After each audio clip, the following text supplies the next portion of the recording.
மகாபிரிவாஜன் ஸ்ரீ லலிதாரக சகஸ்ரநாமத்தில் வாக்தேவதைகள் நம்பிக்கையின் நாமங்களை சொல்லிக்கொண்டு அனுகிரகத்தை சொல்லக்கூடிய நாமங்களாக கடைசியாக சொல்லக்கூடிய அதிகாரம். இந்த அதிகாரத்தில் அவளுடைய அனுகிரகத்தை நாம் கேட்க கேட்க இப்படியெல்லாம் அவள் அனுகிரகம் செய்யும் பொழுது இன்னும் நாம் இந்த மாயையில் சிக்கிக் கொண்டிருக்கிறோமே என்று அவளிடம் நாம் கண்ணீர் விட்டு கதறி அழுவதாகத்தான் நமக்கு தோன்றும்.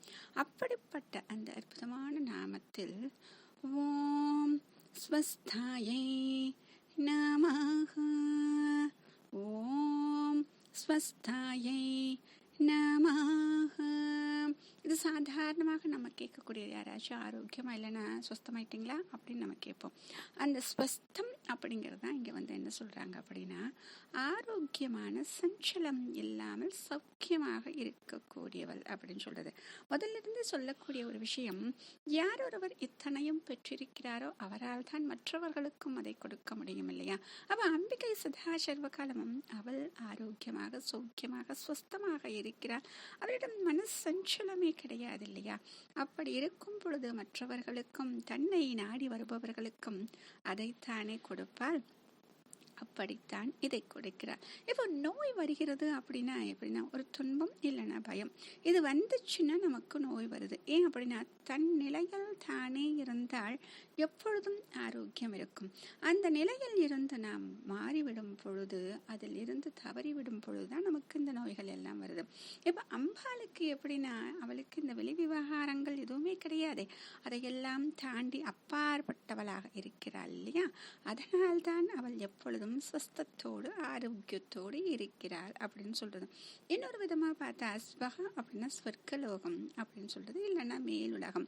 அதாவது இங்க அத்தியட்சமாக, இதற்கு அத்தியட்சமாக அவள் அங்கேயே இருக்கக்கூடியவள், நிலைத்து இருப்பவள் அப்படின்னு சொல்றாங்க.